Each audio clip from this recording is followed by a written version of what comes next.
மதுரை மாநகர் அதிமுக அலுவலகத்தில் முன்னாள் அமைச்சர் செல்லூர் ராஜு முன்னிலையில் தாவேகாவைச் சேர்ந்த 100க்கும் மேற்பட்டோர் அதிமுகவில் இணைந்தனர்.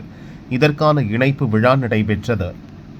இன்றைக்கு மதுரை மேற்கு தொகுதியில் மேற்கு 1ஆம் பகுதி கழகத்தில் 82, 83 வார்டுகளில் இருந்து தமிழக வெற்றி கழகத்திலிருந்தும் திமுகவில் இருந்தும் ஏறத்தாழ 100 பேர் இணைகிறாங்க. ஏற்கனவே அந்த பகுதியில் 1ஆம் பகுதி மேற்கு 1ஆம் பகுதியில் 50 பேர் கழகத்தில் இணைந்திருக்கிறாங்க. அதை நாங்கள் ஊடகங்களில் காமிக்கல, யூடியூப் இதில் மட்டும் போட்டோம், எங்கள் இதில் போட்டோம். இப்போ இன்றைக்கி அதனுடைய இளைஞரணி பகுதி இளைஞரணி செயலாளராக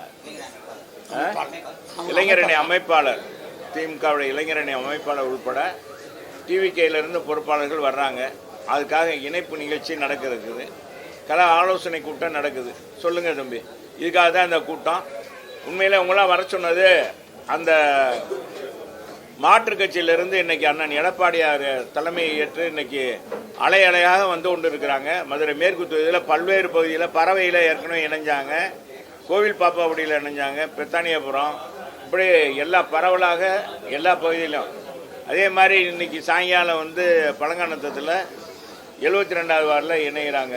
இப்படி பல பகுதியில் கட்சியில் இணைந்து கொண்டு இருக்கிறாங்க. தேர்தல் பணியை அவங்க செய்கிறாங்க. தேர்தல் ஏங்க நாங்கள் இதில் நாங்கள் கருத்து சொல்லுவோம். இது தேர்தல் ஆணையத்தை பற்றி அது அவங்க சில பேர் தவறான வழிகாட்டுதல் சொல்லியிருப்பாங்க, ஃபோன் பண்ணியிருப்பாங்க, அதனால் போயிருப்பாங்க. சில ஆளுங்கட்சியினுடைய தூண்டுதல் அது மாதிரி இருக்கும். ஆளுங்கட்சி சும்மாவே செய்கிறாங்க. அப்பா திமுககாரங்க சும்மாவே ஓட்டுவாங்க. இப்போ வந்துருச்சுன்னா அவங்க ஓட்டாமல் இருப்பாங்களா? அதிகாரி பூரா இப்போ என்ன நினைக்கிறாங்க? திமுக சொல்கிறது. ஏன்னா திமுக முதல்லையே இந்த இதெல்லாம் போட்டாங்க. அதிகாரிகளாம் திமுக சாதகமான அதிகாரிகளாக போட்டிருக்காங்க. நாங்கள் களை எடுத்துகிட்டு வர்றோம், எல்லாம் எழுதிட்டு வர்றோம். நாங்கள் எல்லாத்தையும் எழுதி கொடுத்து தேர்தல் ஆணையத்துக்கு முறையாக எங்கள் பொதுச் செயலாளர் மூலமாக யாரெல்லாம் மாற்றணும் அப்படின்னு கொடுக்க போகிறோம்.